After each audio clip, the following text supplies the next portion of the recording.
You heard me saying this many times, but I'm going to say it again. It's always a pleasure when Tim opens.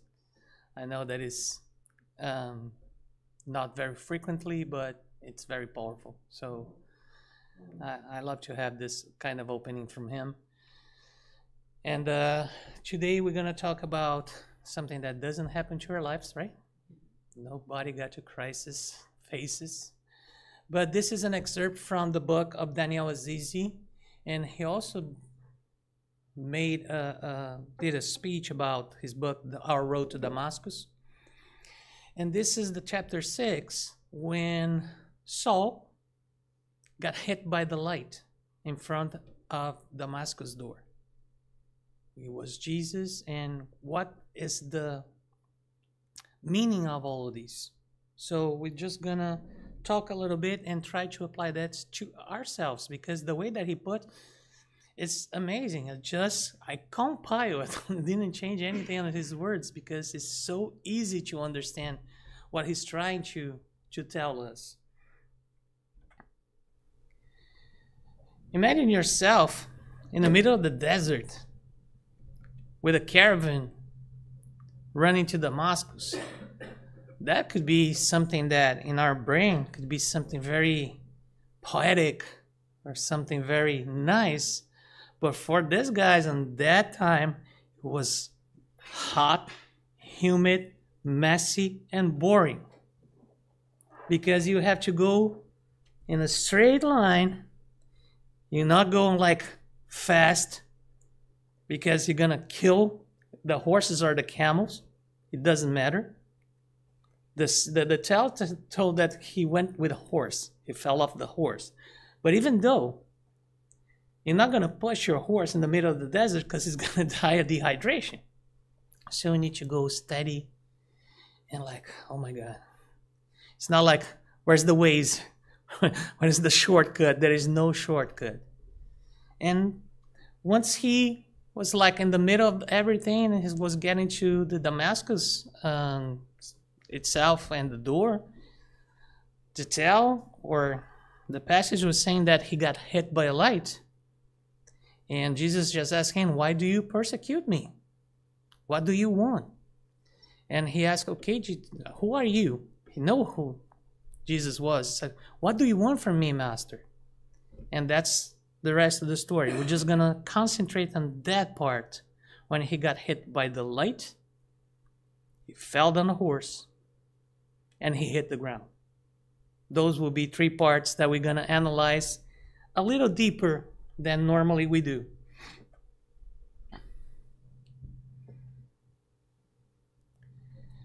It was less of a meeting because he went to Damascus to meet somebody, to get somebody else that was trying to promote Christianism, and he will arrest him, and as doctor of law that he was, we'll go back to big city, like he's the master, he's the best, he's doing everything to promote the right thing.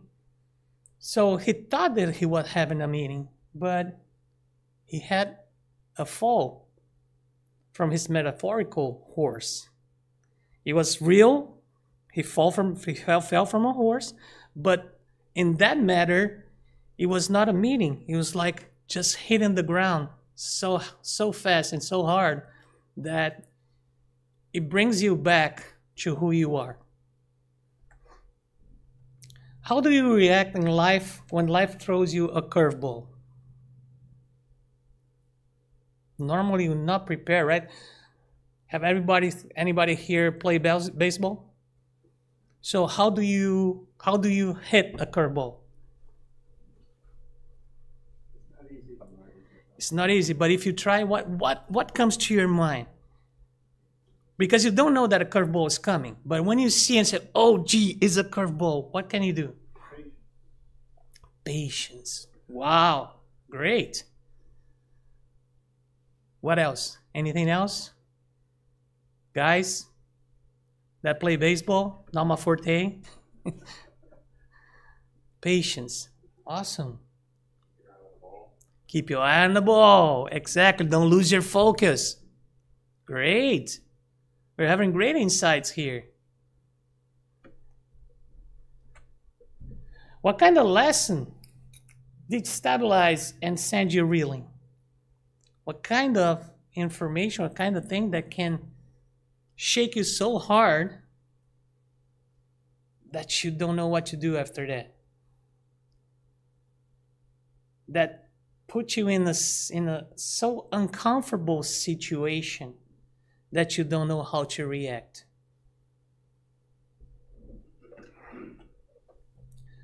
Those tough times in your life, and when things take a turn from the unexpected. I'm seeing like brains crunching a little bit. In a bit, we're gonna have some smoke coming out of our ears. But that's how it is, because it happens. But we don't think too much out of this because we don't like to remember things that cause pain. We avoid pain at all costs. Painful moments are important as they bring the awareness that big changes in our life can often start with difficult situations. So again, if you guys were here 2 weeks ago, I was talking about a fable of a beggar and Buddha. And really short, the beggar used to beg around. Thank you, man. And as much as he collect, he was finding out that everything that he was on his storage was disappearing. And he found out there was a rat that was stealing from him. And he asked the rat, and the rat told him, well, you're only allowed to have 7 things in your life. He said, what? Why? I don't know. It's your karma. I have nothing to do with that. Okay, how can I fix that? Go see Buddha. In his way to see Buddha, he met a lot of characters, like a family, then a magician, and then a giant turtle. All of them had questions for Buddha as well. When he got to Buddha, he had 4 questions to ask. Buddha said that only can answer 3. Instead of asking the question that made him get out of home, he asked the questions for the other ones.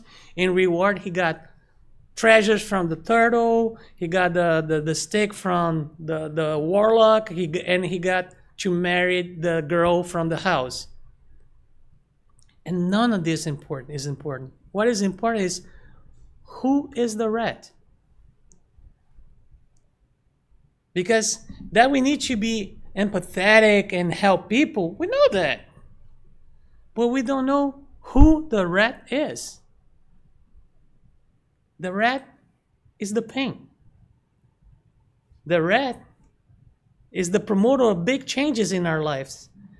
Because if we don't have the rat to give us that fuel, we're going to stay in our comfort zone. So when big changes come, of course, you feel uncomfortable. And they come with pain. I'm not saying be masochist and love pain, start hurting yourself. But understand that sometimes an invitation for understand something that is behind the call, behind the pain, which is your change.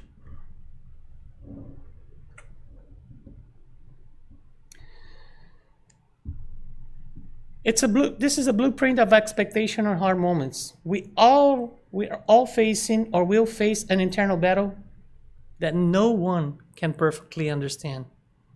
And I'm not being discouraging here, not being pessimistic, but we are in a planet of tests and atonements. Duh! It's gonna happen. Sooner or later, that's gonna happen. And we don't know when. But we know that somehow we're gonna face some challenges. That will change our worldview and purpose. Well, many people don't know what their purpose is, as a matter of fact. It changes because sometimes we don't even know what it is. What is your purpose? I'm seeing people 75, 80 start talking about purpose because they want to leave a legacy behind them when they're gone. But if you wait that much to have a purpose, then you don't know what you live for. Because purpose is what's there in the end of the tunnel. And if today I'm having a hard time, this hard time will make me stronger for my purpose. If I don't see that, all I see is suffering. All I see is pain. All I see is hardship, hard times. But if I do have a purpose, maybe that all ties up for what I need to be, what I want to be, what I need to change to. What can we do to stop the pain and get ourselves back? Not everybody at the same time, please. I cannot hear. Embrace the change. Embrace the change. Let's divide our change in three parts. The light, the fall, and the ground. Because remember, we're talking about the time that Saul got hit by a light, fell off the horse, and hit the ground hard. Embrace the change is awesome. What is the light? I just have something to kind of Sure, please. add on to that. I don't know if you've heard of Viktor Frankl before. Yeah. He wrote a book. Man with a purpose. Yeah, Man's Search for Meaning. Yeah. He basically lived through a concentration camp. His entire family was killed during World War II, and he basically chronicles the experience and how he maintained his will to live. Purpose. And then in the end, basically, he created a therapy around called logotherapy. Logotherapy, exactly. The whole concept of logotherapy Yeah. is kind of meaning the purpose to live. And nowadays, let me just ask another thing to that, because you're probably going to find it interesting. There is a doctor, a scientist called Dana Zohar, and she's teaching spiritual intelligence. We have IQ, we have EQ, and now we have SQ. Spiritual intelligence, or quotient, is nothing but purpose. And she's teaching companies how to achieve that. That's nothing with the spiritual side. That's like, why? What is the purpose? Why? That's Simon Sinek. Start with the why. You know, it's every time you ask why, not what, not how, not when. You ask why first. Why am I doing this? Why am I behaving like that? Why I'm choosing this path and not that? That will lead you to your purpose. But it's hard. Yeah, it's difficult, but I just thought it was quite eye-opening. No. I love Viktor Frankl, and he realized that because he started seeing, like, everybody thought that the war would be over before winter time, and it was not. So he saw a lot of people killing themselves, or letting them die, like give up hope. And he said, no, I'm going to stay alive to tell what happened. So he created a purpose for himself. Because, you know, I've been to a concentration camp in Germany. The atmosphere is really hard to bear. And the beds and stuff said, dude, those are midgets? No, there are real people trying to get together and sleep 3 or 4 in one cubicle like this.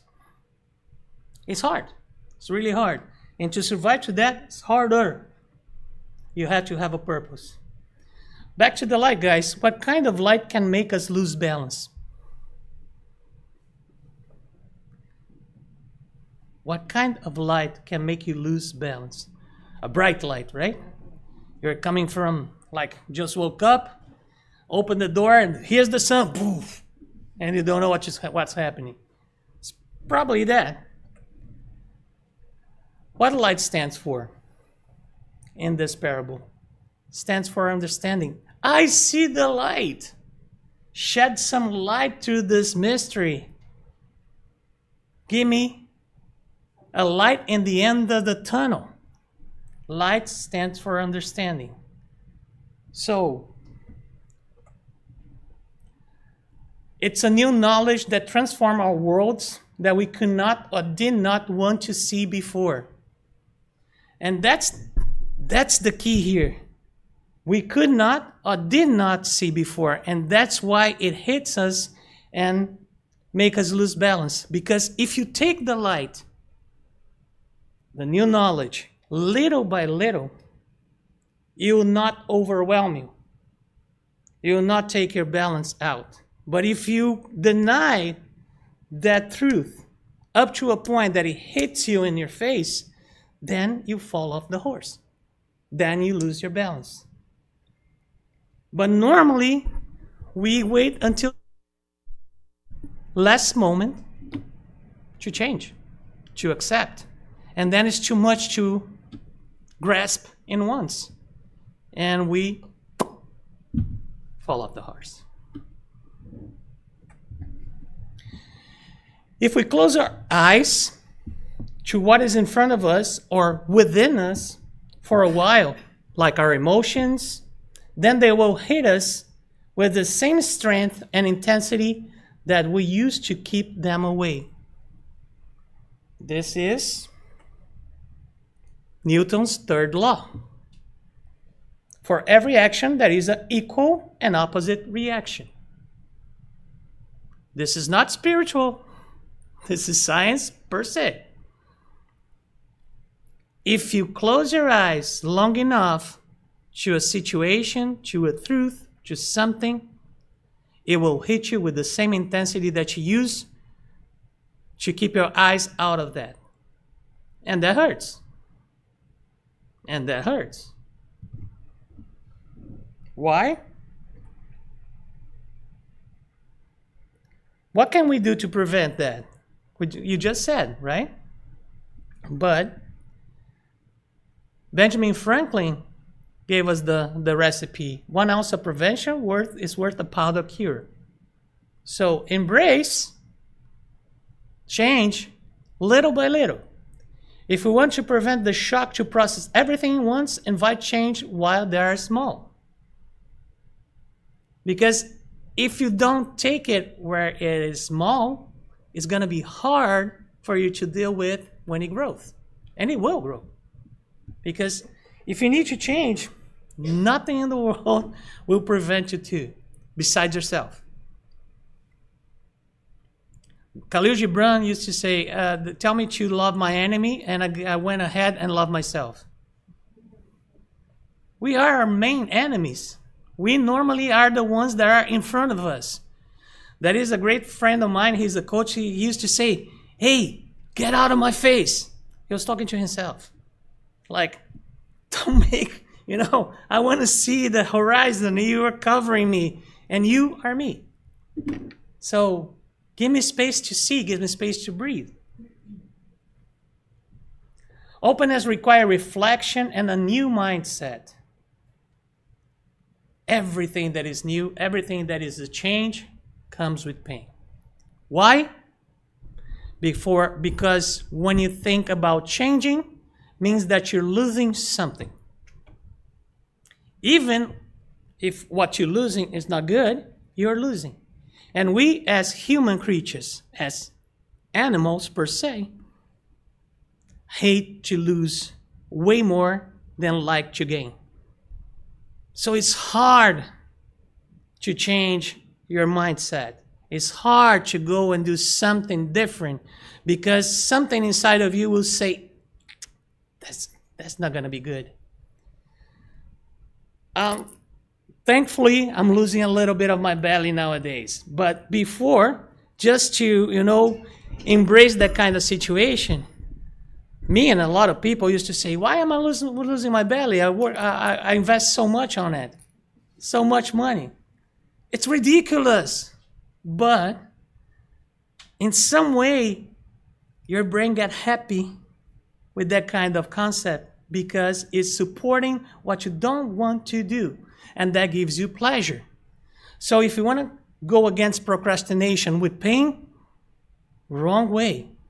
You need to find something that gives you more dopamine or more pleasure than not doing it.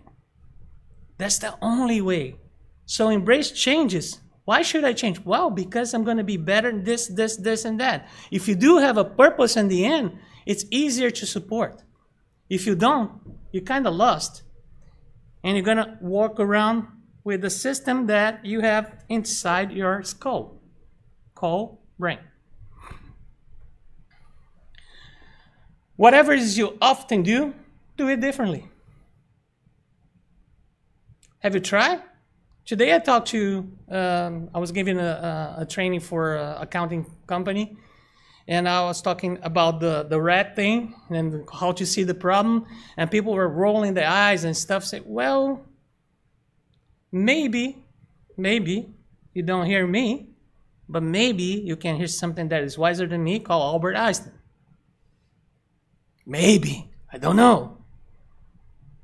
And he used to say that insanity is do the same thing that you do every single day, trying to get a different outcome. So, sorry, I have good and bad news. Bad news is that stop doing what you do. Good news is try something different. When you try to something different, maybe you can get a different outcome. Will it be the one that you expect? Maybe. But I'm pretty sure that if you keep doing what you do, it's not going to be. So what do you have to lose? That's the dopamine right there. Will we accept and move it through it, or what's going to happen? We're going to stand still. We're going to stay in the same position that we were, and we're going to stay complaining about that all the time. That is a tale that say that the kid went to his neighbor and say, Sir, you had to take your dog to the veterinarian. He said, why? Can't you hear? He's screaming. Oh, this. It's because he's sleeping on a bed of nails. And the kid said, what? Yeah, he's sleeping in a bed made of nails. Why? He doesn't stand up. Oh, because the pain's not hard enough. The dog is us. You or we accept and move it through it, or we keep laying down in a bed made of nails until one nail hit your nerve, and then you jump. So in that sense, pain, it's a fuel for us to move ahead. Otherwise, we're going to stay complaining about the same old without doing anything. Remember, not choosing is also an option. Kardec asked on the Spiritist book, okay, if I don't do anything good, but I don't do anything bad, am I okay? The Spirit said no, exactly, because not doing something is not good as well. You're here to try. Sir? So, yeah, on another level, I have a lot of interest in psychology. So fantastic. This is a very interesting topic to me. But, I mean, in kind of distilling it to a more simple form, you can pretty much, would you agree that it's a disagreement between expectation versus reality, essentially? Totally. Right? You're expecting a certain result and getting a different one, and that makes you uncomfortable. Yeah. And then the psychologists will come back and label it. Yeah. But the thing is, 5% of what happened to you is neck up, 95% is neck down. This is NLP, Neuro-Linguistic Programmation. Your body feels, send the message to your brain, and the brain catalogs. Put a label on it. It's so funny because you can say that, oh, this is this is that for you. For me, it's not. How can you say that I have ADD? Oh, because you fit the bill. So what? Haven't we seen so many tales of ballerinas that were diagnosed as ADDs and stuff, And all they want to do was to dance. And if you try to put medication, wouldn't be the #1 ballerina of the New York ballet? No, but that's her story. So again, we label a lot of things, but sometimes they're not, and that's why we have expectations. I had a great friend of mine. He discarnated last year, and he used to say, Peter, facts are negotiable, perception is not. You have to change your perception yourself. I cannot change. Jesus came to this planet, and he said, the only thing that I could not change here is the human nature, is the human being, because he has free will. He needs to want it to change. Otherwise, it cannot change. So, bad news. You're not going to change your part. Live with that.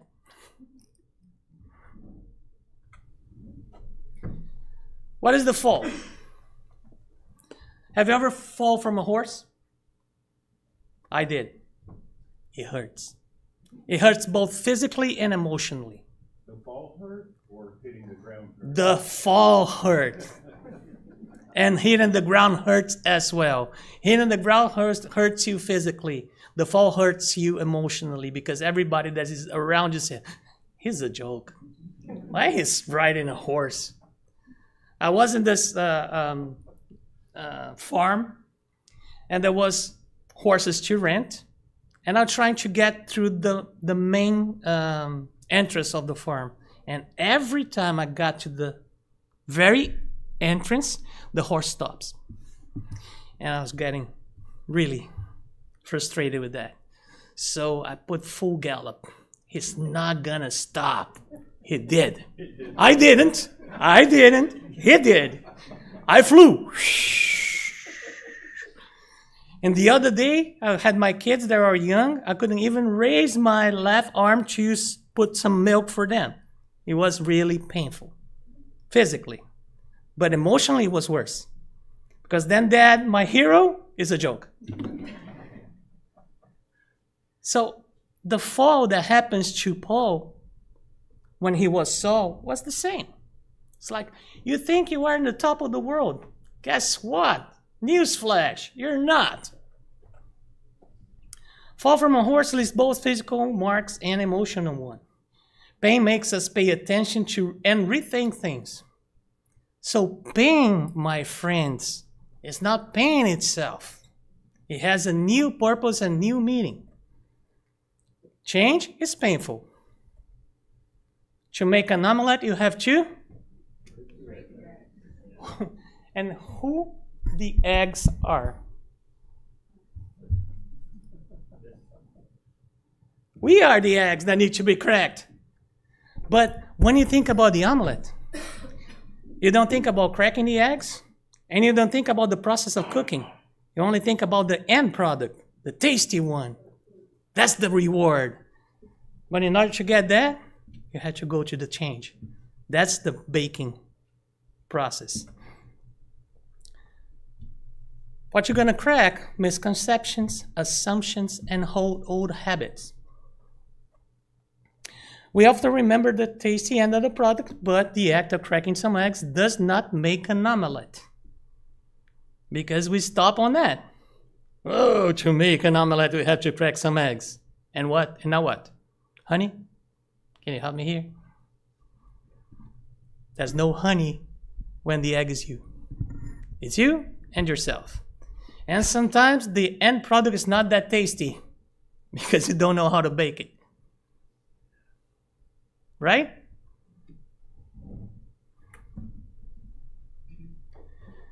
Pain and suffering will still be a fact in life, as none of us can foresee everything.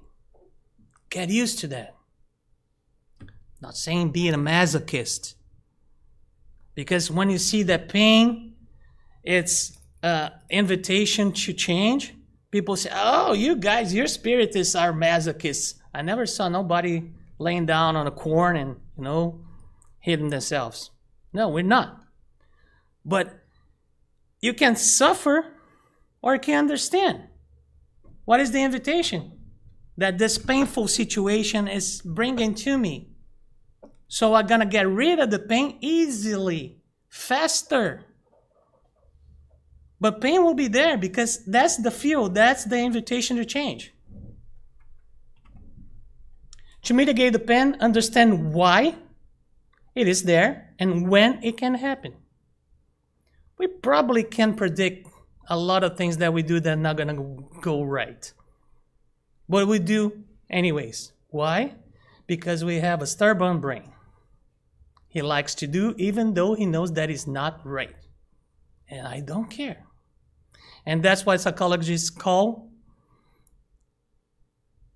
oh my God, it came to my brain, it just disappeared.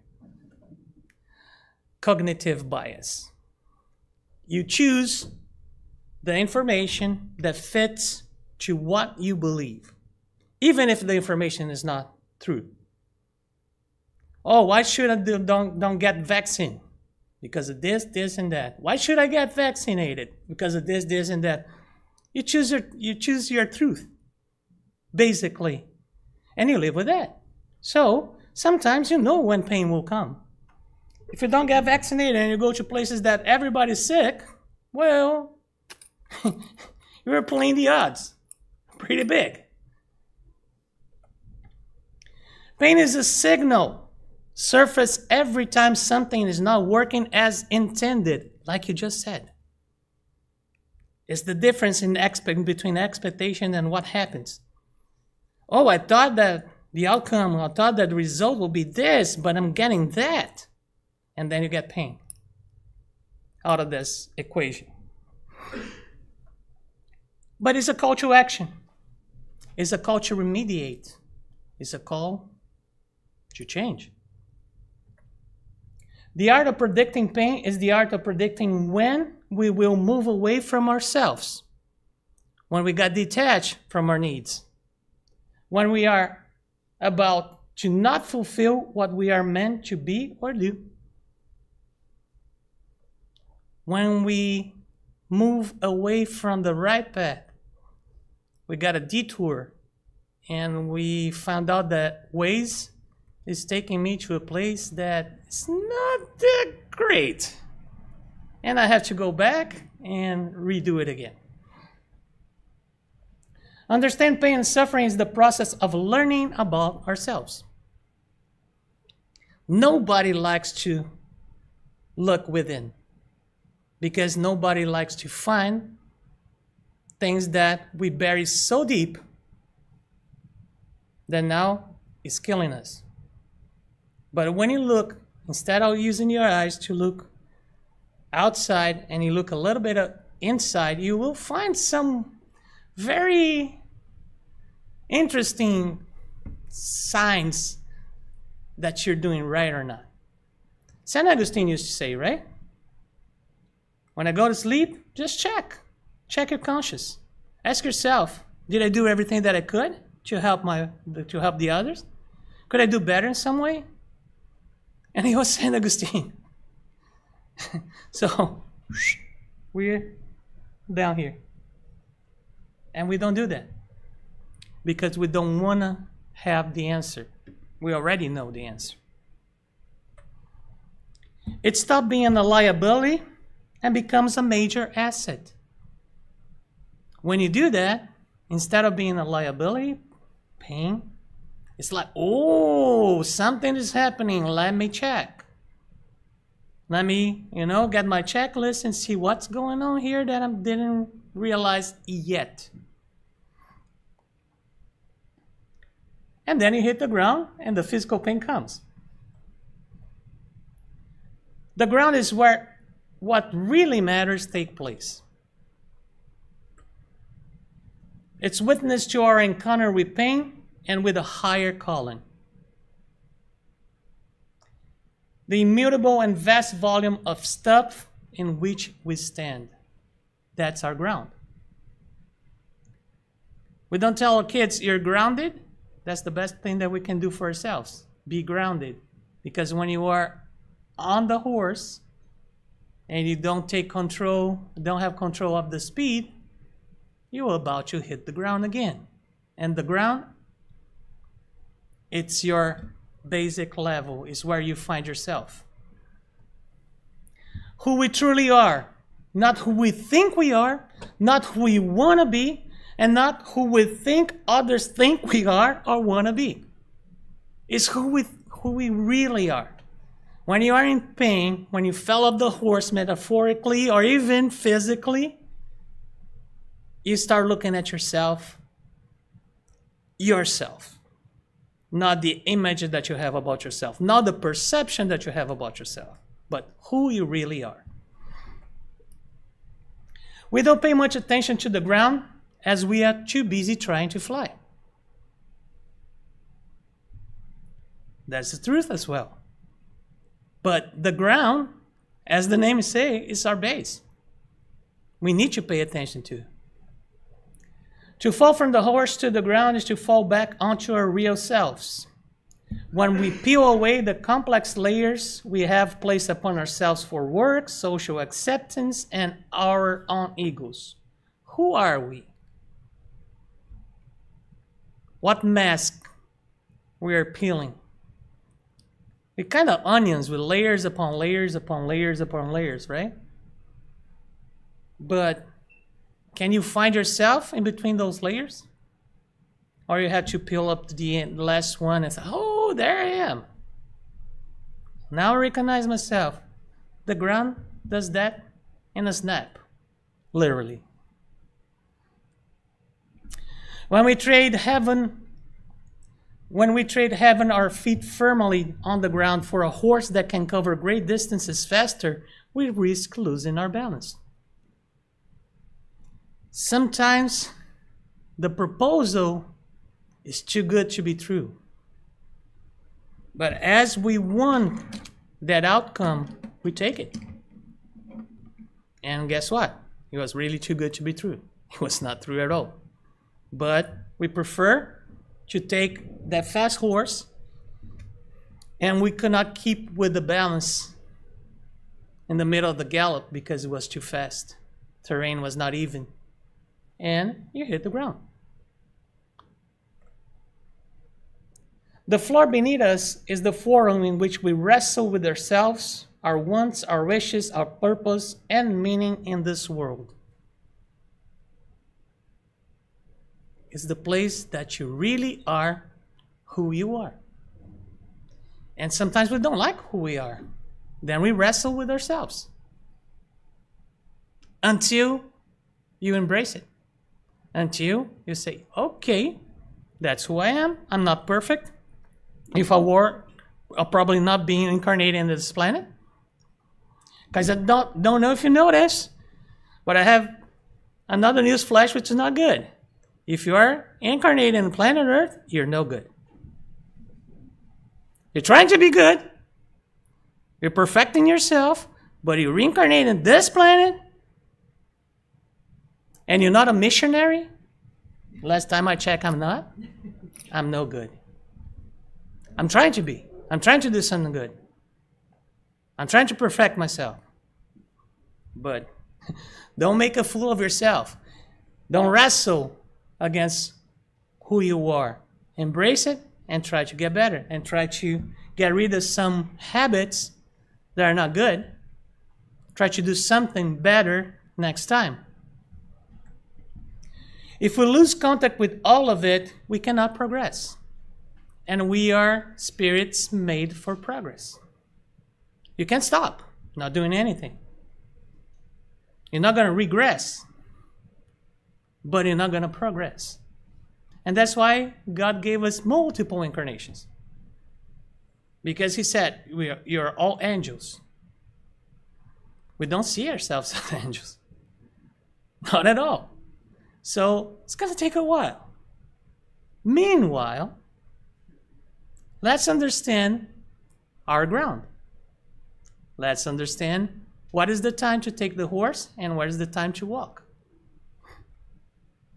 All of us should spend time to make sure that we feel grounded. In a good way.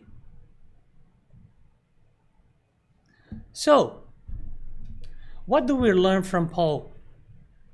Or from Saul, because he was not Paul by the time, right? The unexpected will knock on our doors at some point in our lives, and that is an invitation to change. That will happen, my friends, no matter what. Change is painful. By understanding the symbolism behind the light, which is a new understanding that overwhelms us at first, and it just overwhelms us because we denied the light so badly that when we need to take it all in once, we don't have the capability to absorb it all. But it's upon us, and we need to deal with that. The fall from the horse is the realization that our view of the universe is no longer compatible with our needs or sense of truth. We thought that we could live like this forever, and all of a sudden we know that we can't. We follow the horse. And the ground, our true and unvarnished self. Not the ego on psychology, but ourselves. What is most precious and that lies within us. Stay like a sparkle waiting to talk to you. Disney creates Jiminy Cricket. It's our Jiminy Cricket. Every night, talking to your ear, say, hey, did you do right? No? Let's try to do better next time. We will be on our way to Damascus if a personal construction site where the great work is still in progress, if we pay attention to the symbolism behind that particular time that Saul fell off the horse. Let's see if that will work.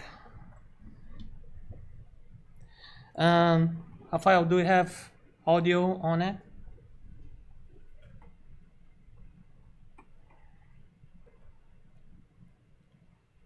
A college professor began her class by holding up a bottle of water.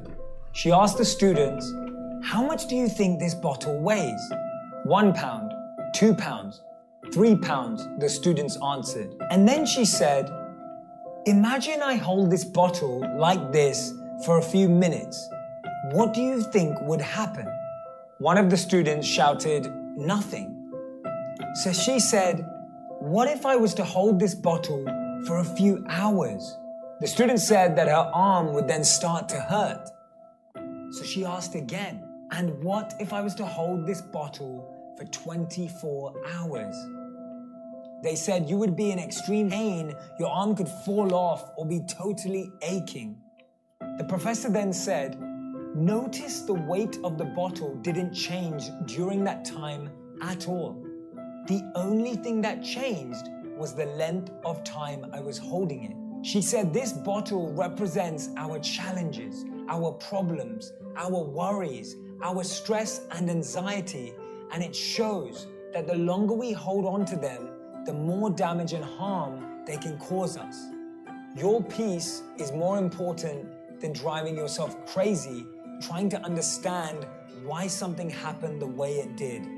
Let it go. As Eckhart Tolle said, sometimes letting things go is an act of far greater power than defending or hanging on.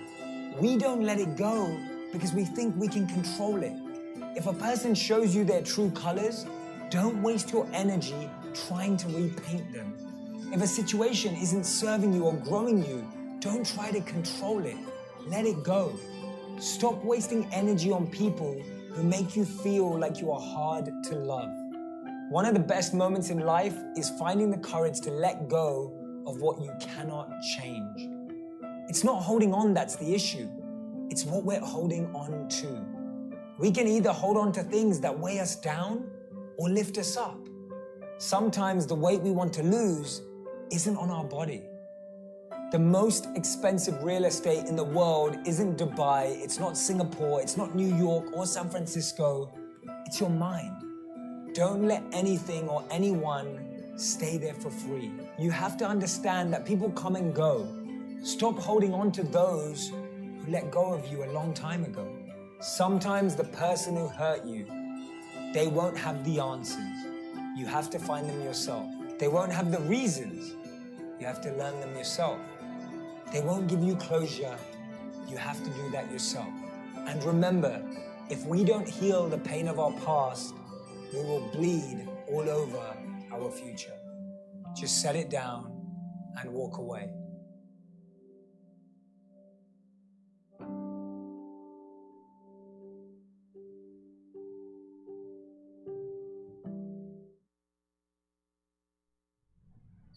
$86,400,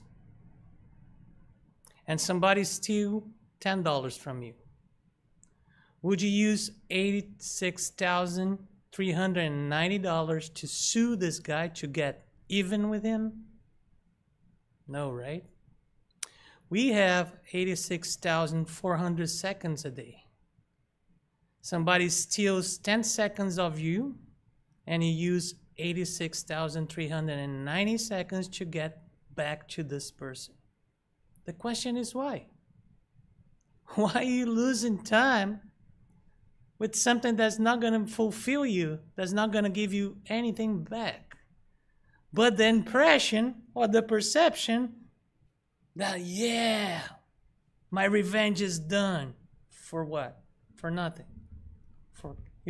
We have the tendency of carrying the weight for too long. Let's not do that. Let's understand that it is enough to fall off our own horses. Don't try to fall off somebody else's horses. Thank you.